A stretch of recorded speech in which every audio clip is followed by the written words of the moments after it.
E aí, Eurivaldo, cadê você? Tamo junto. Tamo Eurivaldo, junto. Tamo junto. Hoje é um dia especial, né, Robson? É, Um dia especial. Essa semana foi a semana do nível de Cuiabá, né? Foi a semana do nível aniversário de Cuiabá, 306 anos. E estamos chegando aí, né? Hoje é domingo de Ramos, pois né? é. E logo logo vem a sexta-feira, né? Essa semana é uma semana especial, uma semana onde todas as igrejas cristãs, né, estão lembrando o que aconteceu há mais de 2000 anos atrás, né? Do sacrifício de Cristo Jesus, né? É o terceiro dia ele ressuscitou e garantiu para todos nós a ressurreição, né? E bom dia, boa tarde, boa noite. Eu não sei que horário que você vai estar estudando, vai estar assistindo a este vídeo que está espalhado aqui no YouTube, no Facebook, no Instagram e no X, né? Que Deus abençoe você e sua família, tal. Nós continuamos aqui estudando o Apocalipse, né? E hoje é Apocalipse 14, né? Apocalipse 13 foi sobre a besta, né? É. E agora é as 3 mensagens angélicas. Angélica. Rapaz, que mensagens angélicas são essas? Pois é. Mas está lá no Apocalipse, né? Vou tirar aqui o boné, se me permite, tá ok? Sim. E vamos então. Oh, Não estou muito bom, né? Você já sabe? sim. Que eu tô aqui, ó, você tá vendo que eu tô inchado, né? Aqui é que eu tô com um dente estourado aqui, tô esperando chegar amanhã para ir procurar o dentista para fazer o tratamento essa semana. E aí, Robson, como é que foi sua semana? Como é que você passou? Mas foi bem a semana. Só ontem que deu um probleminha na coluna, mas já tá melhorando, né? Ah, você também sofre de coluna, né? Não sofro, cara. Nós somos Começou- dois. Começou ontem. Na hora que falaram que era pra sair pra fazer serviço missionário, começou essa dor. E até agora não parou. Mas tomei um remedinho aí, tá melhor, né? Ah, você sai todo sábado também, né? Para fazer trabalho missionário, né? sim. Que nem nós aí. Então é isso aí, Robson. É a vida do soldado de Cristo neste mundo, né? Nós temos que aguentar. Enquanto Cristo não voltar e nós não recebemos o Espírito Santo e temos saúde plena, né? Nós vamos passar por esses percalços aí na área da saúde, né? Verdade. Vamos ser atacados. E aí, o que você colheu de informações sobre o Apocalipse 14? As 3 mensagens. Inclusive, antigamente nós tínhamos um símbolo no programa Conectado 7. Tem até hoje aí, ó. Tá vendo as 3 mensagens, os 3 anjos? Sim. Conectado 7 é com o objetivo de termos as 3 mensagens angélicas. Falarmos as 3 mensagens angélicas. Inclusive, a nossa logo, né, tem lá a menção dos 3 anjos, né, das 3 mensagens angélicas. Verdade. Bom, então vamos começar, né, Erivaldo? Vamos fazer lá. uma oração Vamos então, fazer uma né? oração, Vamos né? fazer uma oração para Nós oramos pouco, né? Temos que orar mais. começar. É. Então vamos orar. Vamos lá. Santo Espírito, muito obrigado porque o Senhor conhece a minha vida, a vida do Eurivaldo, conhece a vida dos nossos amigos que estão nos assistindo. E aqueles que não têm visão estão ouvindo, né? Mas estamos aqui. E aqueles que não conseguem ouvir estão lendo através da mensagem que a gente coloca para vocês lerem, né? Nas transcrições. Isso. Então que o Senhor, ó Deus, nos abençoe, Amém. nos proteja e nos livre de todo o mal que existe nesse mundo. E que a mensagem seja dada no tom certo, no sonido certo. Amém. E que possa tocar os corações das pessoas que precisam entender a tua verdade. Amém. Obrigado, Deus. Continue conosco, em nome de Jesus Cristo. Amém. Amém. Meus amigos, minhas amigas, eu prometo que eu vou colocar hoje aqui. Semana passada não colocamos o telefone dele, né? O zap dele, também você entrar em contato com ele. E o nosso zap vai estar aqui, Apocalipse 14, as 3 mensagens angélicas. E eu vou pedir para você, se você realmente quer acompanhar, quer ter um material em casa para você acompanhar, né? É só você mandar uma ajuda aí para nós. Você pode mandar o valor que você quiser. Nós precisamos pelo menos R$20, R$20 somente, tá ok? Para nós mandarmos o guia de estudos do Apocalipse para você, tá ok? Então com R$20 nós conseguimos enviar isso aqui pelos correios. Aí se você também quiser ajudar nosso canal, tá aí, né? O nosso número do WhatsApp também tá aqui, QR Code, tá? Você pode mirar o seu celular aqui no QR Code e aí você faz um depósito aqui para o Conectado 7 e nos ajudar. E assim você também se torna membro do Conectado 7 Podcast, né? Um membro ajudador, auxiliador. Se você quiser trazer aqui, vir aqui, se você é da região de Cuiabá, Várzea Grande, essa região aqui da Baixada Cuiabana, quiser vir conversar conosco aqui no podcast Conectado 7, pode vir. Traz o seu material para a gente exibir aqui enquanto a gente estivermos conversando. Nós podemos fazer aqui um podcast de 2, 3 horas conversando só sobre os seus assuntos, ok? Então aqui o estúdio Conectado 7, que é a New Life, a produtora New Life, está à sua disposição. Você marcou horário conosco, está aqui também a nossa maneira de contactarmos, conversarmos, né? Que é aqui o Zap, o 65992977170, né? Você entra em contato conosco, só marcar o dia, vem aqui conhecer nossos estúdios, é uma coisa simples, não tem nada aqui de mirabulosa, né? Mirabolante, né? É uma coisa bem simples mesmo. Vamos trabalharmos juntos, vamos trabalhar juntos, seja membro aqui do canal Conectado 7, ok? Vamos lá, Robson, então, Apocalipse 14, as 3 mensagens angélicas. Então, eu vou deixar vocês abrirem já no livro, na Bíblia, né?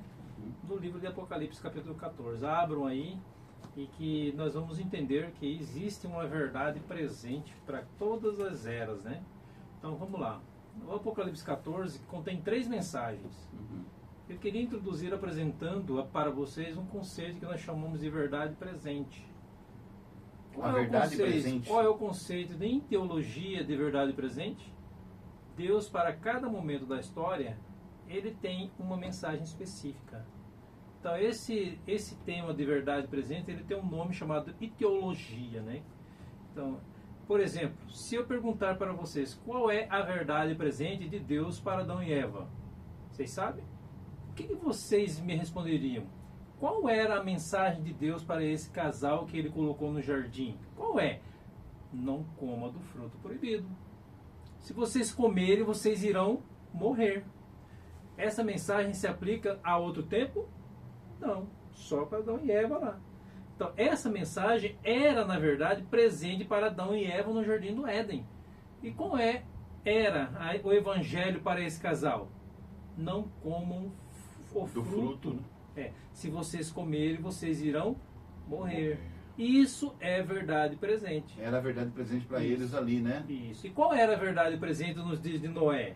Vai chover. Entrem na arca que quem não entrar, morre. Essa é a verdade presente para Noé.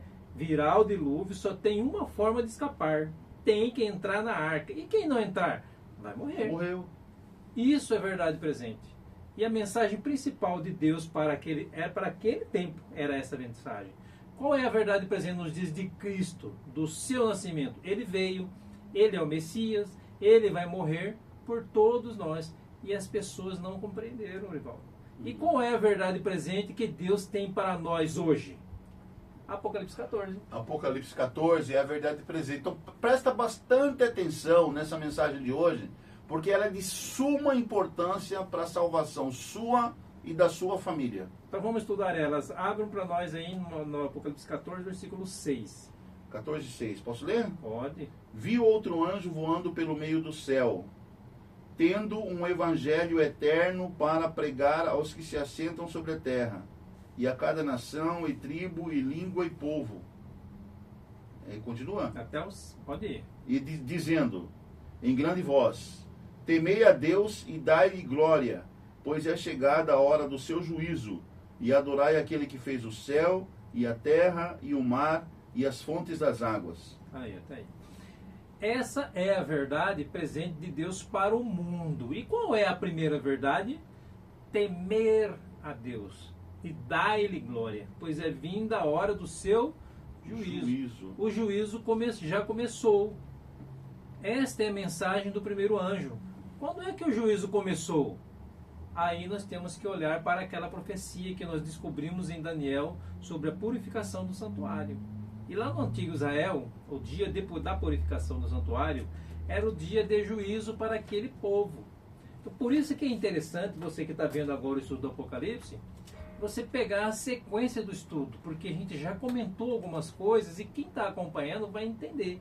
Se não está acompanhando, aí você vai ter que estudar o livro de Daniel. A gente depois se entra em contato que a gente vai explicar para vocês o livro de Daniel, que vai falar sobre a purificação do santuário. E lá no Antigo Israel, o dia depois da purificação do santuário era o dia do juízo para aquele povo. Qual era mesmo o dia de expiação em Israel? Era o 10º dia do 7º mês. Isso é importantíssimo vocês gravarem. O mês de Tisri, né? Então, isso, nós vamos lá. Então é o 10º dia do 7º mês. Gravem isso. Esse dia é mês, e mês é importantíssimo. O dia da expiação, né? O Yom Kippur. Eu vou explicar, vou explicar para você por que é no 10º dia do 7º mês. Entrava em cena lá em Israel o sumo sacerdote. Todos os dias era o sacerdote quem atuava e animais morriam. Os animais morriam por causa dos pecadores. E cada pecador, quando pecava no Antigo Testamento, trazia um animal para cada pecado. Tinha um tipo de animal, você lembra? Então, para cada animal, cada pecado, né? Tinham pecados que levavam um cordeiro, que era o mais comum. Tinha pecados que se levava rolas, pombinhas. E tinham pecados que se levavam rolinhas, né, e pombas. E tinham pecados que se levavam cabras ou cabritos. Tinham pecados que se levavam touros. Então, a depender do pecado, era um animal. Aí a lei determinava qual era o animal para cada pecado.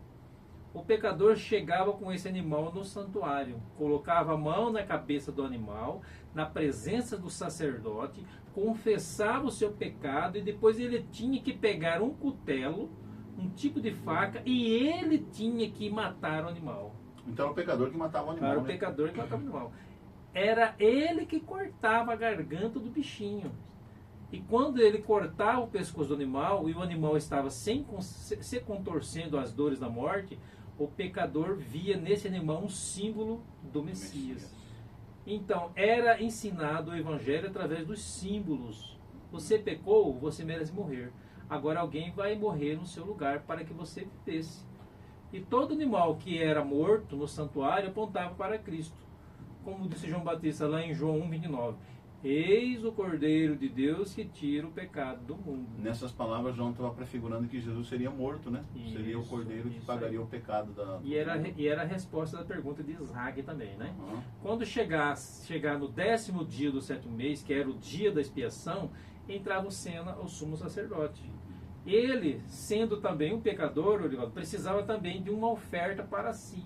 E quando ele acordava nesse dia, a primeira coisa que ele fazia era tomar um bom banho e depois oferecer um animal em benefício dos seus pecados. Aí eu pergunto para vocês, que animal o sumo sacerdote sacrificava em favor dele no dia da expiação? Um carneiro. Ele sacrificava um carneiro em seu favor. Morto o carneiro, ele começava o sistema do santuário. Eram trazidos à presença dele 2 animais. Que animais? Bodes. 2 bodes, e ele lançava a sorte sobre os 2 bodes. Um bode representava o Senhor e o outro bode representaria quem? Azazel ou Satanás. Que Azazel era uma expressão para um demônio do deserto. Azazel era essa expressão, né? Então o bode que caía a sorte para o Senhor, o que ele fazia com o bode? Ele matava.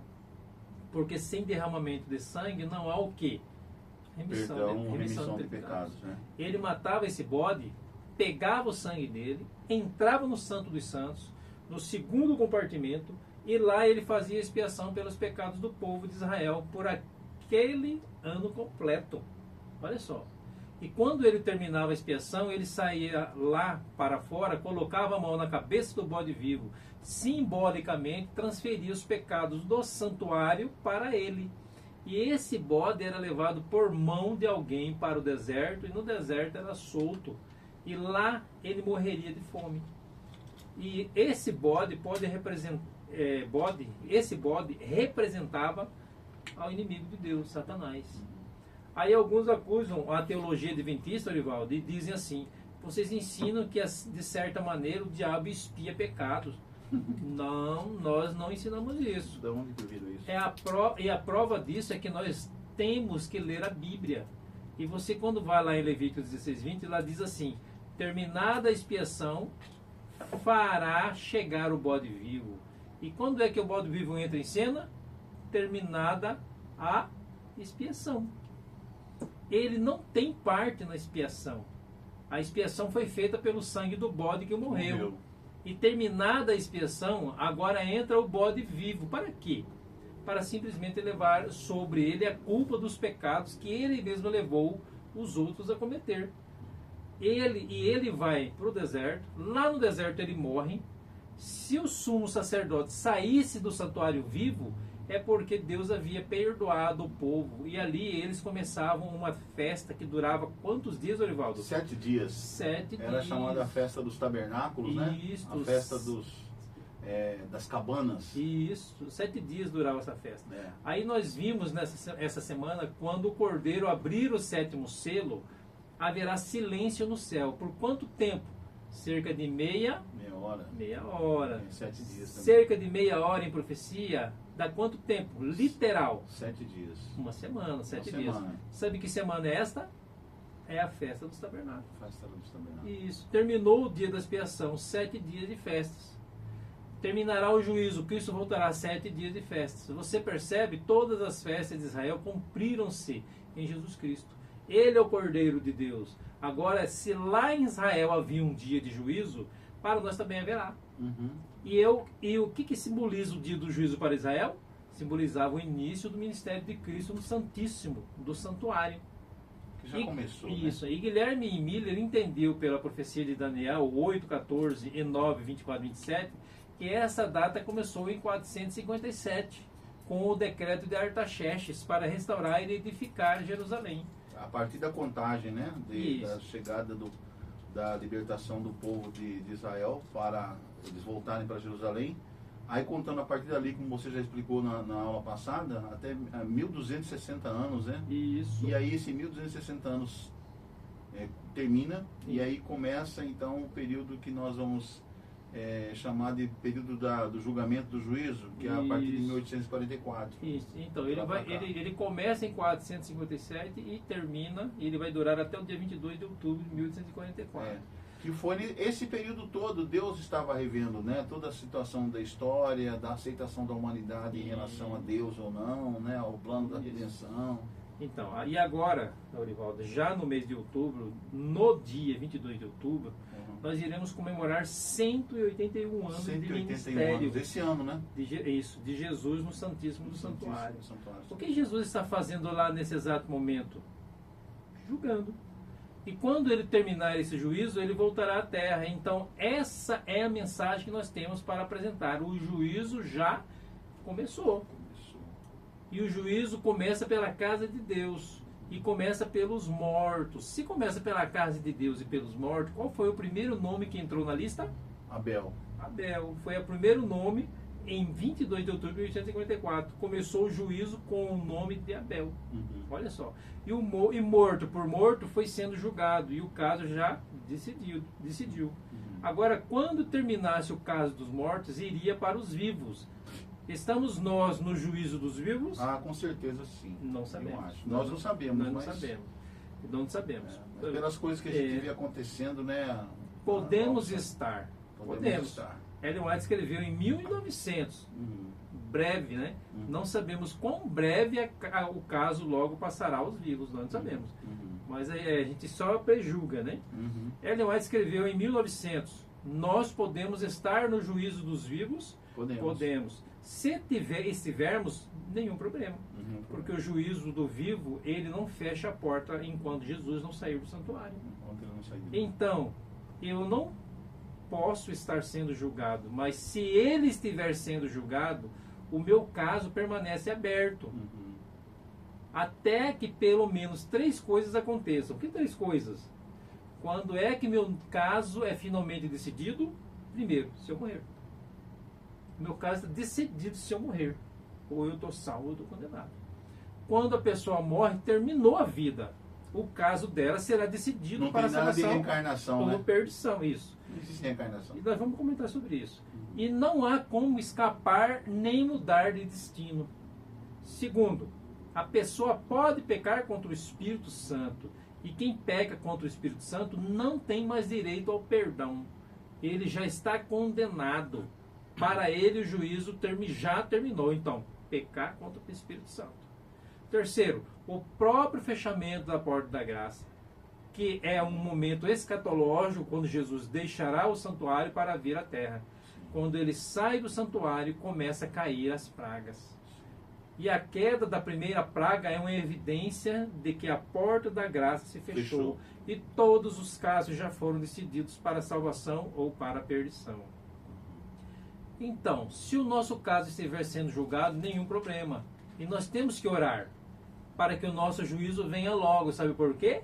Porque na Bíblia o juízo é a favor dos santos. Nunca é contra, sempre é a favor. Eu vou dar um exemplo bem prático para vocês. Imagine que ontem, nesse momento, neste horário, você está na igreja. Ontem à noite.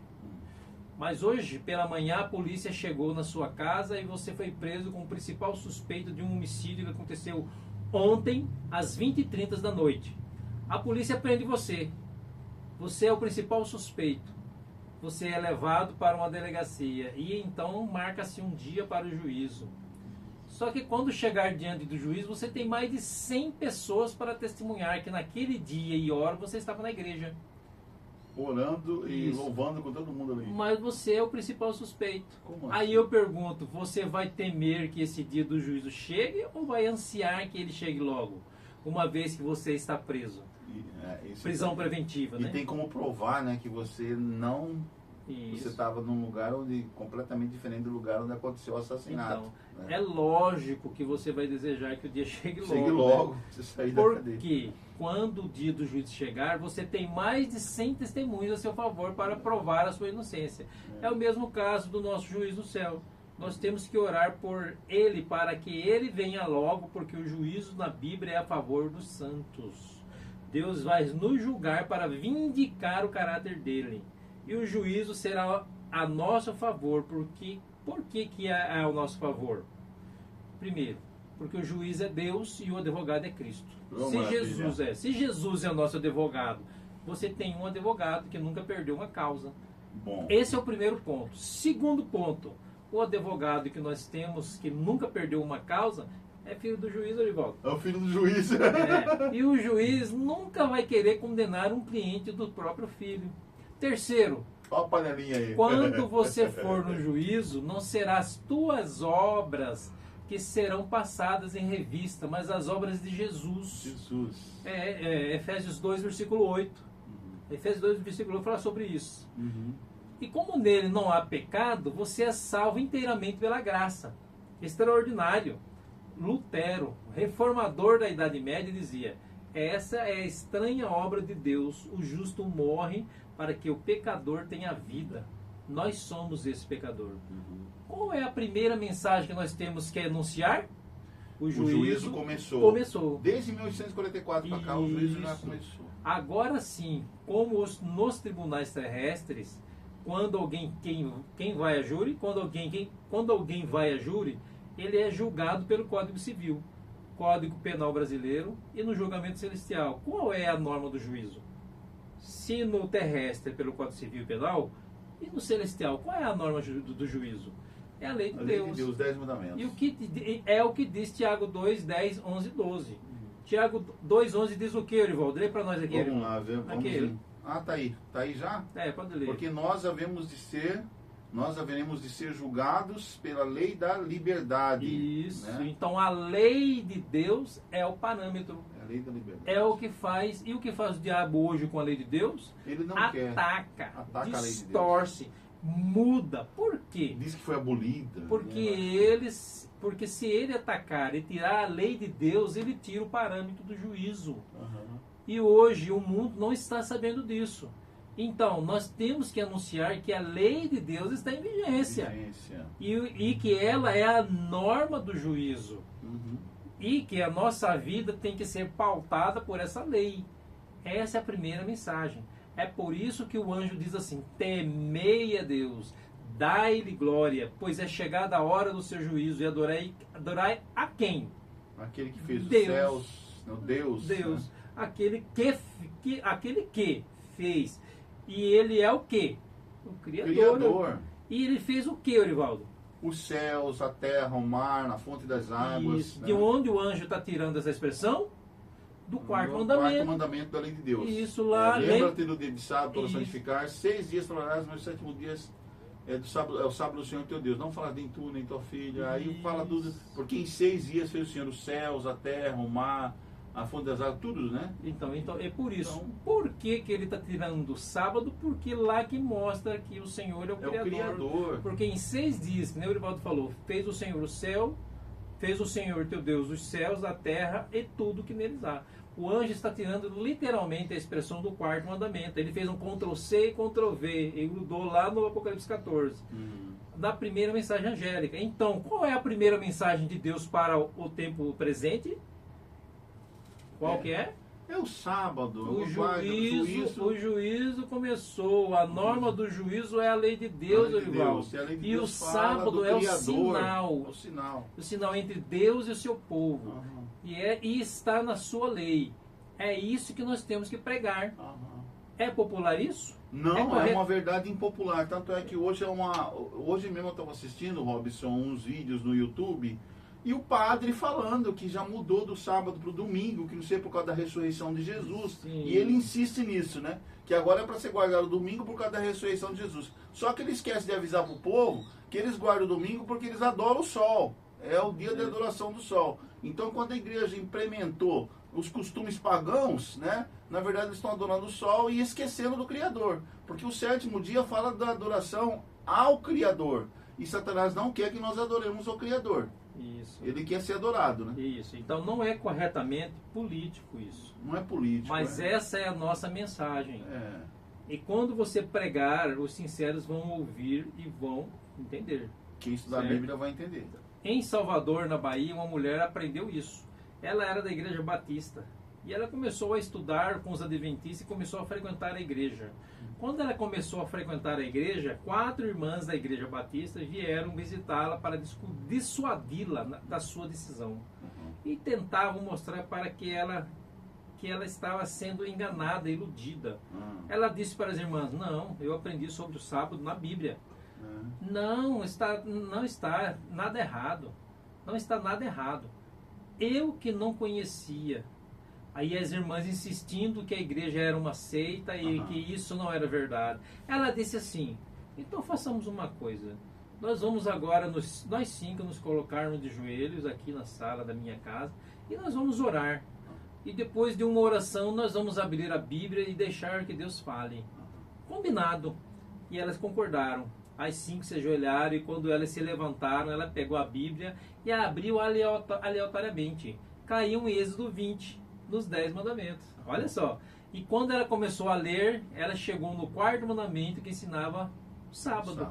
Está vendo? Nós não oramos para que Deus nos orientasse? Uma das irmãs disse assim: isso foi coincidência. Ela disse: coincidência? O meu Deus não é Deus de coincidência. Pois nós vamos tornar a orar e tornar a abrir a Bíblia de novo.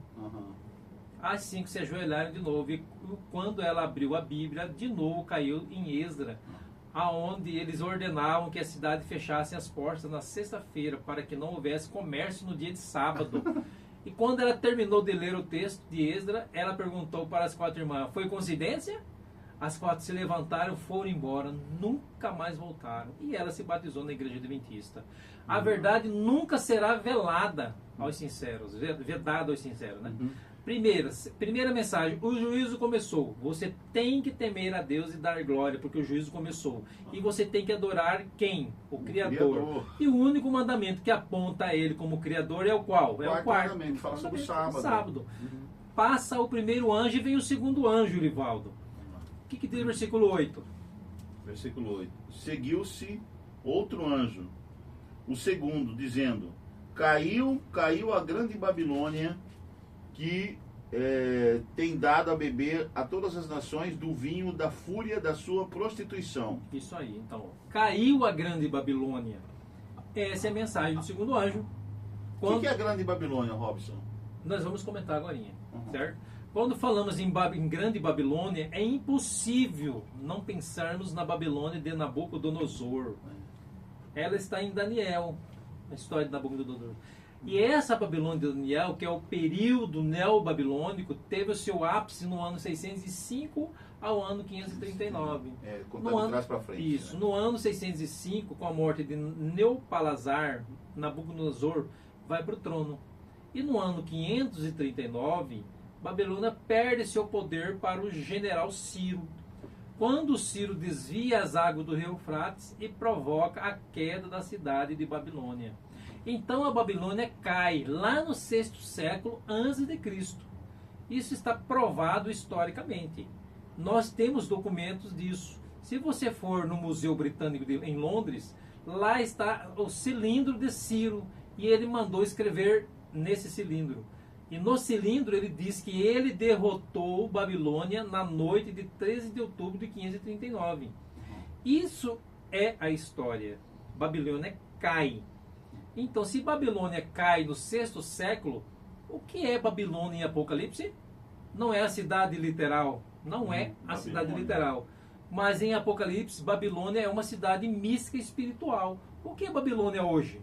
A confusão religiosa que se assentou em nossos dias. Segundo a enciclopédia publicada aqui por Oxford, há alguns anos atrás, Oxford catalogou 34 mil religiões cristãs. Isso quer dizer que já tem mais, já deve ter umas 50, 60 mil. E hoje, uma pessoa, quando se torna cristã, para onde ela vai? Ela tem 34 mil opções, pelo menos. Olha só. E eu pergunto, não é isso Babilônia? É cada um pregando o que quer pregar do seu jeito. E usando a Bíblia, né? Se você for ao Rio de Janeiro, na Baixada Fluminense, Orivaldo, você pode entrar numa igreja chamada Igreja Pentecostal do Cuspe de Jesus. Sério? Sério, tem essa igreja? Tem. Do Cuspe de Jesus? Do Cuspe de Jesus, Pentecostal. Lembra que um dia Jesus cuspiu no chão e fez lodo e curou um cego? Alguém leu esse verso e abriu a igreja. A Igreja Pentecostal do Cuspe de Jesus, lá no Rio de Janeiro, na cidade de Itaboraí. Você pode visitar a Igreja de Jesus Cara de Leão também, olha só. Que é a Igreja Cara de Leão? Cara de Leão, é. Em Brasília, a Igreja Quadrangular do Triângulo Redondo. Olha só. Tem um triângulo redondo? Eu não sabia. Entendeu a figura geométrica? Não. Isso é uma igreja. Igreja Quadrangular do Triângulo Redondo. Tem igreja para qualquer gosto, qualquer tipo. Tem a bola de neve. Isso é Babilônia, Orivaldo. Agora, não se engane, Babilônia está se polarizando em pelo menos 4 segmentos. Primeiro segmento, as igrejas que só pensam em dom de línguas. Segundo segmento, igrejas que só falam no exorcismo.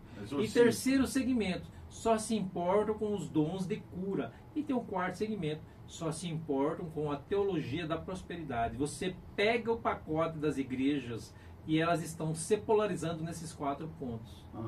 Primeiro bloco de igreja, só pensa em dom de línguas. Quando você chega lá na hora do culto, começa uma balbúrdia, uma confusão. Porque todo mundo começa a falar em línguas. Só que ninguém entende ninguém. Uma confusão danada. E todas as vezes que eu encontro um ex-pentecostal, a pergunta que eu faço para ele sempre é a mesma. Você fala línguas? E a resposta 90% é não.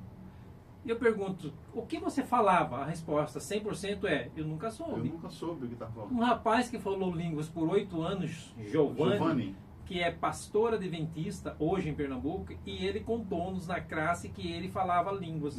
E perguntamos para ele, Giovanni, como é que é essa história? Como é que acontece? Aí ele disse assim, quando você se torna pentecostal, você aprende a doutrina da subsequência. O que é essa doutrina? Você, quando é batizado, tem que falar línguas.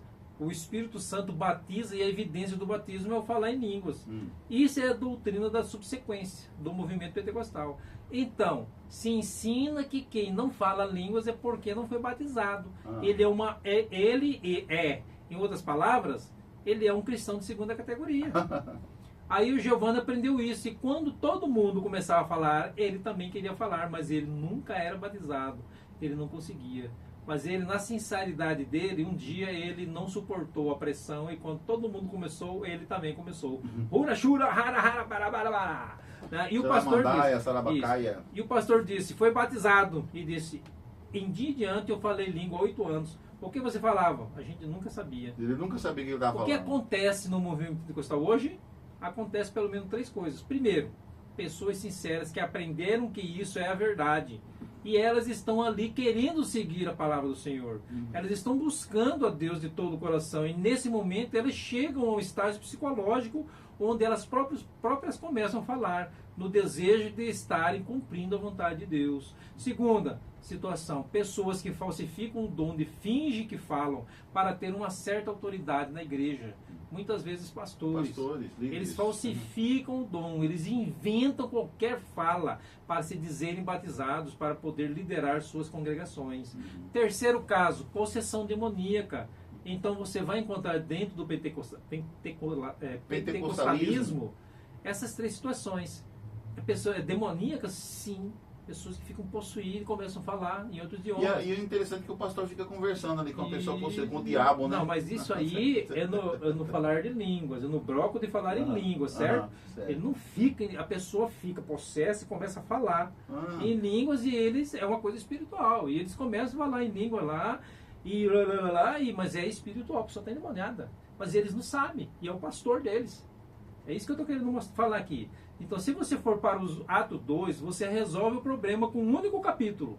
Não tenho tempo para discorrer muita coisa sobre isso no Atos 2. Vou dizer só 3 coisas sobre o verdadeiro dom de línguas.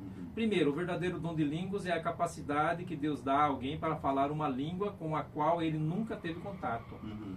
Suponhamos que se quem estivesse presente aqui um russo, e Deus quisesse, com a minha pregação, alcançar o russo, eu estaria pregando na minha língua e ele estaria entendendo em russo, para que ele fosse alcançado. Então, dom de línguas é a capacidade que Deus dá a alguém para falar uma língua com a qual ele nunca teve contato.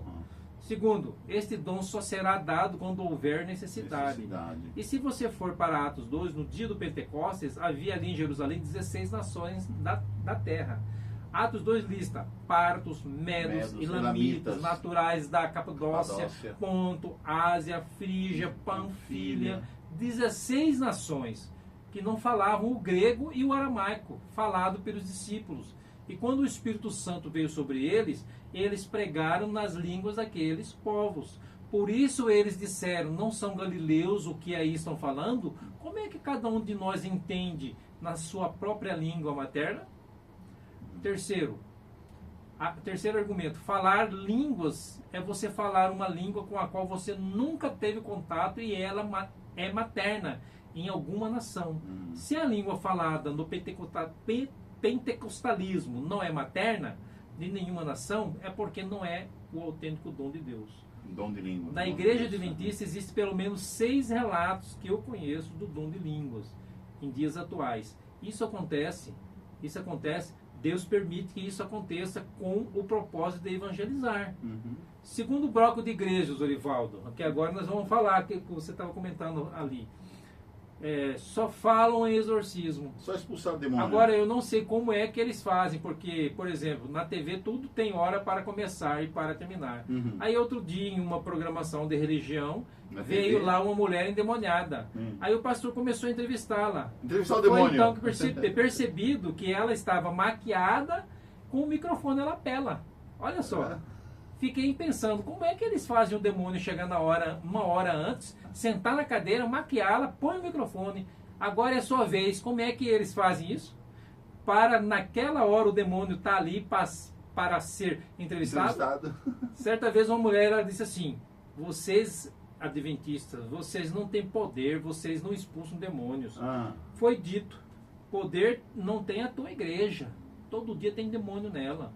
Cadê o poder da sua igreja? Expulsa o diabo na segunda e na terça ele volta, expulsa na terça e na quarta ela volta. Todo culto tem demônio. Cadê o poder da sua igreja? O diabo pode querer se manifestar em nossa igreja em algum momento. Claro que pode. Mas quando ele tentar se manifestar, o que a igreja vai fazer? Nós vamos orar. E quando a igreja orar, o que ele vai fazer? Ele vai fugir. É por que ele vai ser expulso? Por quê? Porque aqui não é lugar dele, igreja adventista, o demônio não tem vez. Tem lugar para o demônio. Né? Isso. Não é o lugar dele. Quando a igreja orar, ele vai ser expulso. As igrejas que praticam exorcismos em toda a liturgia, o diabo está brincando.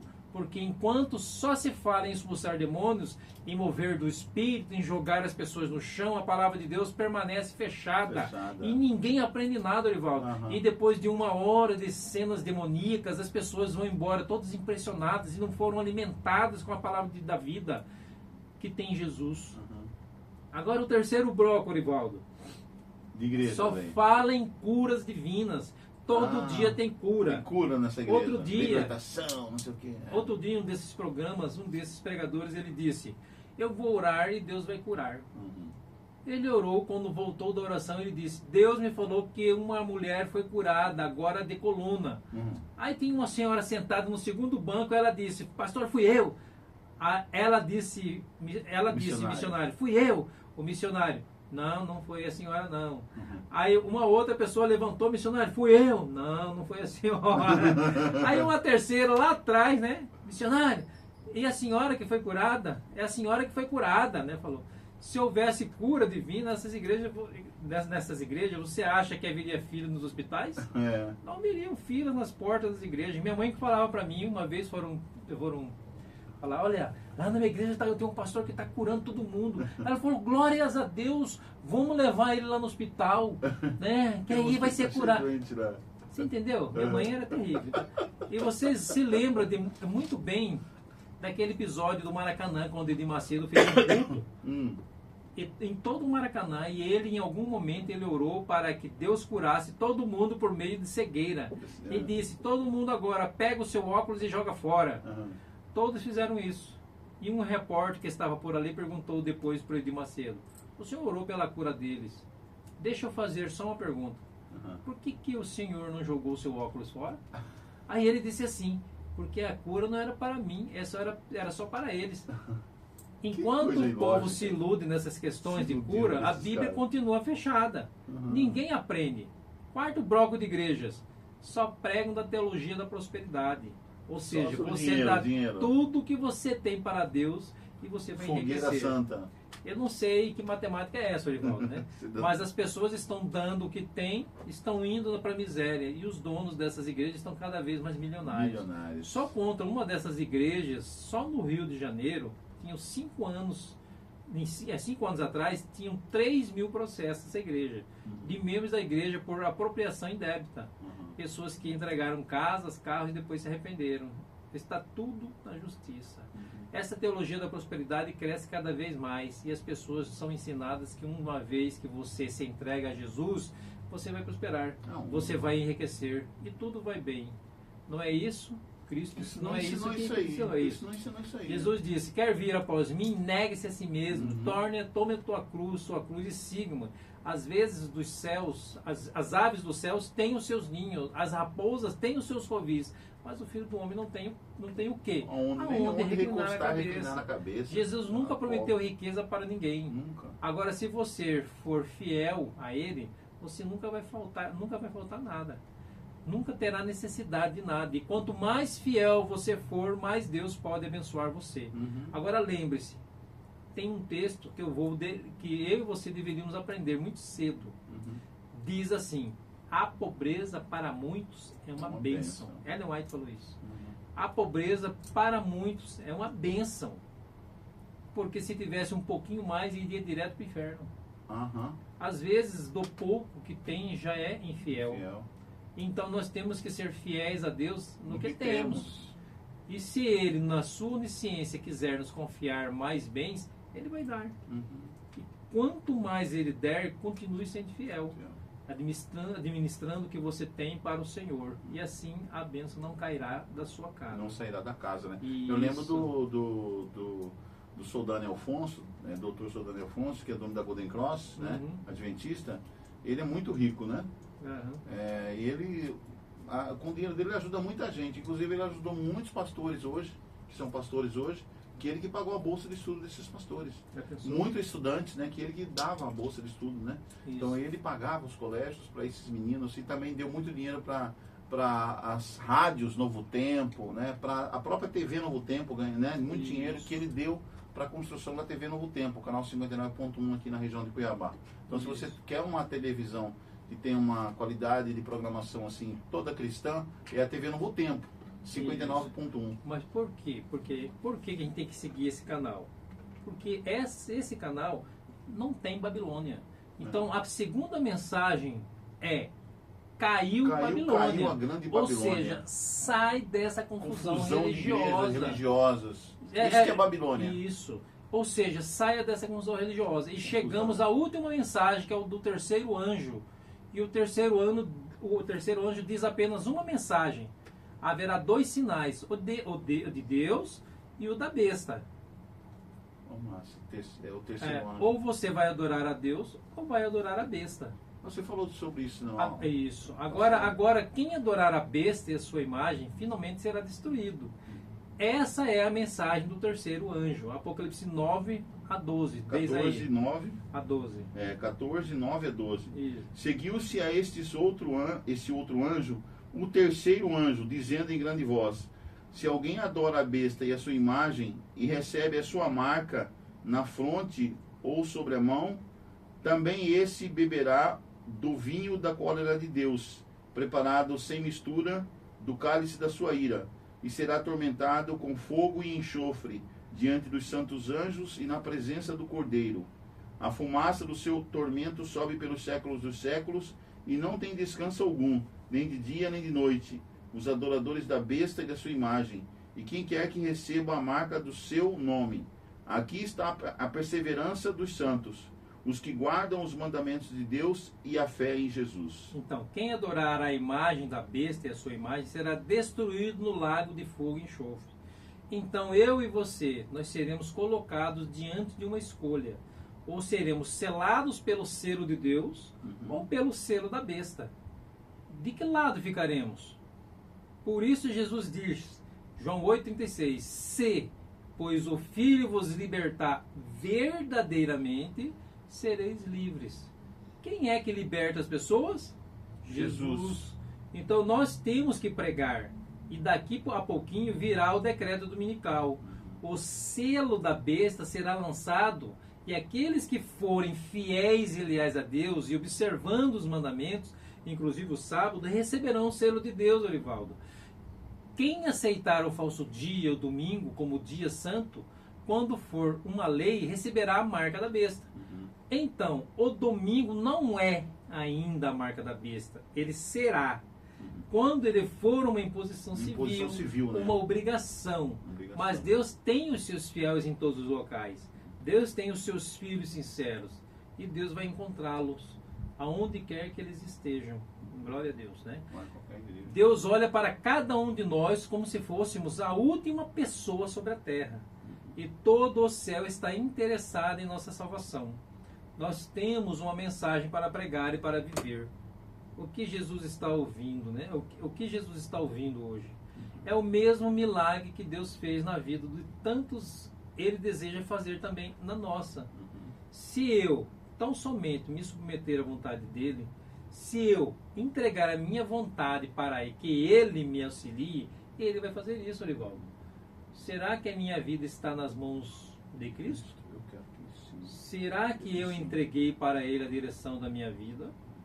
Será que eu estou assumindo o controle e fazendo as coisas do meu jeito? Ou será que não está na hora de a gente colocar a nossa confiança 100% em Jesus e deixar que Ele nos guie por todos os caminhos? Queria que você pensasse nisso. Queria que você, telespectador, pensasse nisso. E agora nós vamos orar, Orivaldo? Sim. Né, para finalizar, porque essa é a mensagem da verdade presente. Tá bom? Oremos. Obrigado, Deus. Eu peço que o Senhor toque no coração dessa pessoa que agora descobriu uma verdade, que quer rever o seu princípio de religiosidade, da sua fé, da igreja que ele congrega. Ajude ele, ó Deus, a entender que essa é a tua verdade para o nosso tempo. E que ajude ele a sair, ó Deus. Ajude ele a sair, ó Deus, dessa confusão de Babilônia, Pai amado. E que tudo seja feito de acordo com a tua santa vontade, Pai amado. Amém. Obrigado, Deus. E eu peço que o teu Santo Espírito esteja já incomodando essa pessoa que descobriu a tua palavra, a verdade, da verdade presente para a nossa época. Amém. Obrigado, Deus. Eu agradeço ao Senhor e oro, não porque haja algum mérito em mim, mas nos méritos do meu Salvador Jesus Cristo. Amém. Amém. Amém. Entrou aqui de repente a Novo Tempo. É esse canal que eu estava falando, tá passando um programa aí do Na Mira da Verdade, do Leandro Quadros. Esse é um programa muito bom sobre respostas da Bíblia para qualquer dúvida que você tenha, você manda lá e ele responde no ar, ao vivo, né? Teólogo também, uma pessoa que estuda muito a Bíblia, como o Robson aqui.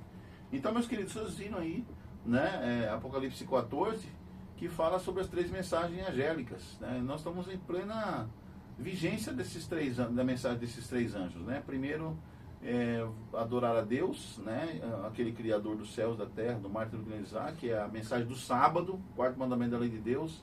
Depois, o segundo anjo fala sobre que a Babilônia caiu, a confusão religiosa, né? Caiu. Isso. Deus não está mais atuando nesses lugares, porque eles rejeitaram a palavra de Deus, e Deus quer que seus filhos saiam dessas igrejas, né? Por isso que fala, caiu a grande Babilônia, né? E lá está morando quem? Demônios, né? Nessas igrejas, nessas confusões religiosas aí, que são chamadas de Babilônia.